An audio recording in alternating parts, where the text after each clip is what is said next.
Hello everyone, welcome on my YouTube channel Academic Hub. Now today we are going to discuss a poem Matilda written by Hilaire Belloc. He was a French-British writer, and in this poem we will learn that we should avoid lying and always speak the truth. By speaking truth, we can save ourselves from many troubles. So now move on to the text and let's start this poem Matilda. Matilda told such dreadful lies it made one gasp and stretch one's eye. Her aunt, who from her earliest youth had kept a strict regard for truth, attempted to believe Matilda. The effort very nearly killed her, and would have done so had not she discovered this infirmity. For once, towards the close of day, Matilda, growing tired of play, and finding she was left alone, went tiptoe to the telephone and summoned the immediate aid of London's noble fire brigade. तो ये Matilda जो है एक लड़की की कहानी, इसमें हम एक लड़की की स्टोरी है जो कि हमेशा हैबिचुअल होती है, लाइज मतलब झूठ बोलती रहती है और उसे प्रैंक करना बहुत पसंद है। तो मटिल्डा एक लड़की है जो अपनी आंट के साथ रहती है और उसकी आंट को सच बोलना पसंद है, जबकि मटिल्डा हमेशा झूठ बोलती है। उसे लोगों के साथ प्रैंक करना पसंद है, वह छोटी छोटी चीजों के लिए भी झूठ बोल देती है। तो एक दिन मटिल्डा रूम में अकेली थी। वह अपने खिलौने के साथ खेल खेल कर थक चुकी थी, बोर हो गई थी। तो उसने एक प्रैंक करने का सोचा। उसने क्या किया, लंदन नोबल फायर ब्रिगेड को फोन किया।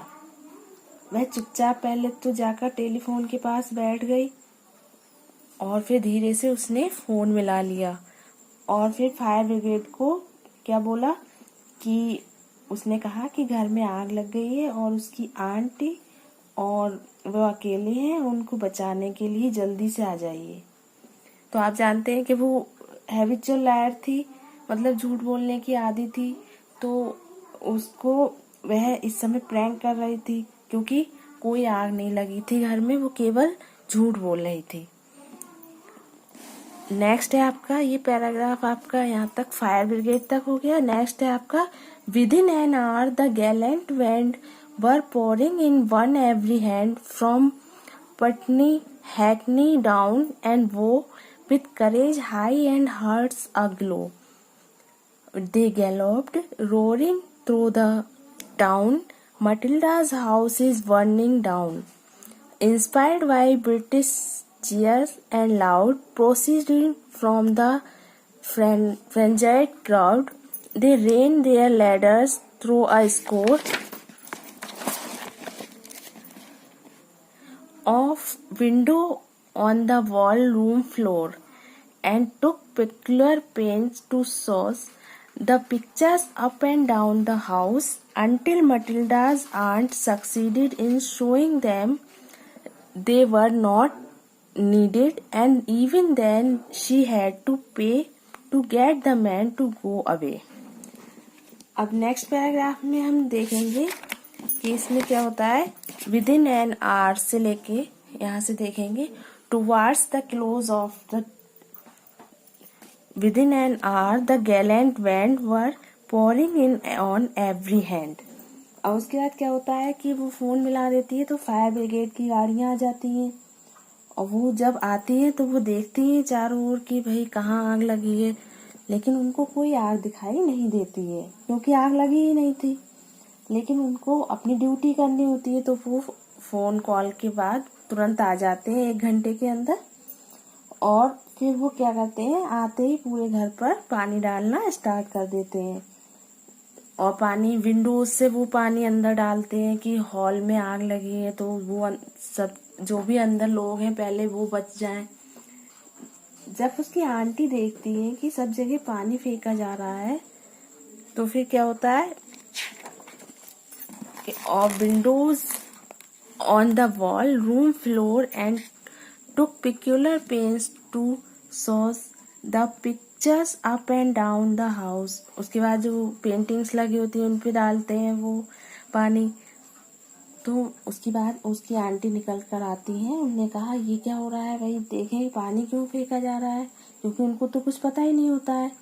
तो वो उन्हें बताती हैं, फायर ब्रिगेड की जो लोग होते हैं उनको बताती हैं कि यहाँ पर कोई आग नहीं लगी है, बल्कि ये आपके साथ एक प्रैंक किया गया था। क्योंकि उनकी जो नीस है, भतीजी है मटिल्डा, वो अक्सर लोगों के साथ प्रैंक किया करती है।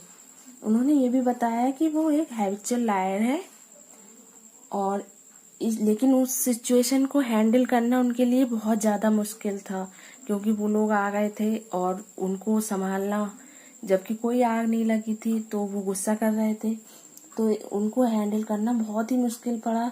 यहाँ तक कि उनकी आंटी को उसके लिए उन लोगों को कुछ रुपए भी देने पड़े वापस जाने के लिए, तब जाकर वो मैटर वहाँ पर क्लियर हुआ और वो लोग वापस गए। अब next paragraph, what happened in the next stanza. Next stanza में हम देखेंगे क्या होता है। It happened that a few weeks later her aunt was off to the theatre to see that interesting play. The second Mrs. Tanqueray, she had refused to take her niece to hear this entertaining piece, a deprivation just and wise to punish her for telling lies. That night a fire did break out. You should have heard Matilda shout.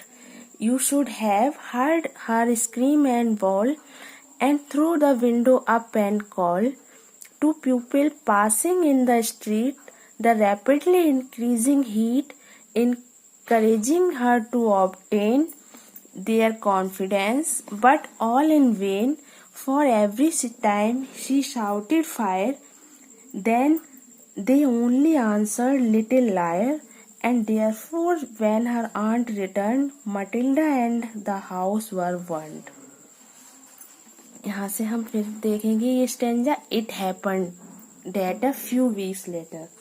उसके बाद क्या हुआ, कुछ हफ्तों के बाद क्या होता है कि उसकी आंटी उससे बहुत ज़्यादा परेशान हो चुकी थी, वो उसकी झूठ बोलने की हैबिट से, और वो एक दिन उन्होंने क्या सोचा कि इसको पनिश किया जाए, तभी इसको रियलाइजेशन होगा कि भाई मैं झूठ बोलना छोड़ दूं।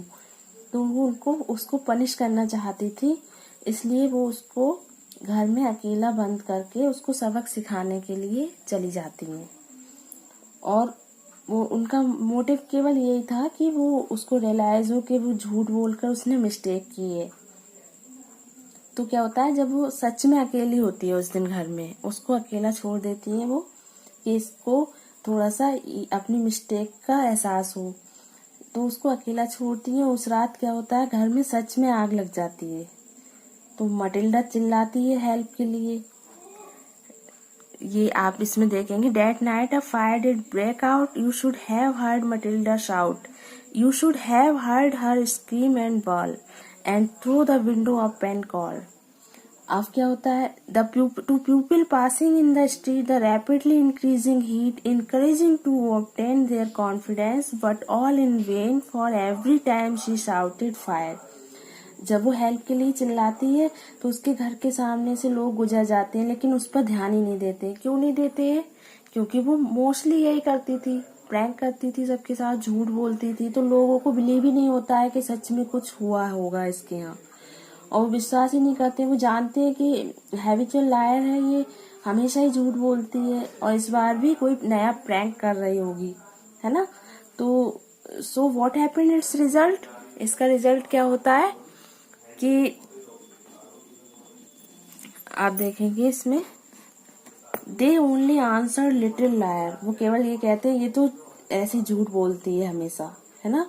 तो इस बार भी वो उसकी बात पर बिना ध्यान दिए वहां से गुजर जाते हैं और कोई भी हेल्प के लिए नहीं आता है।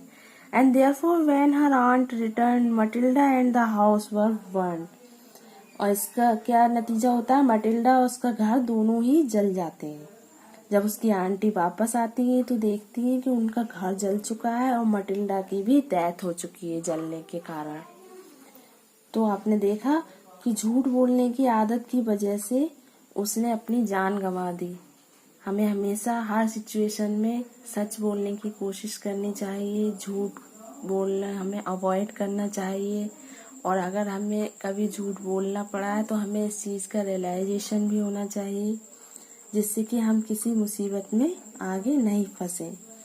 I hope you understand this poem, and so please like and share this video. Thank you. Have a great day.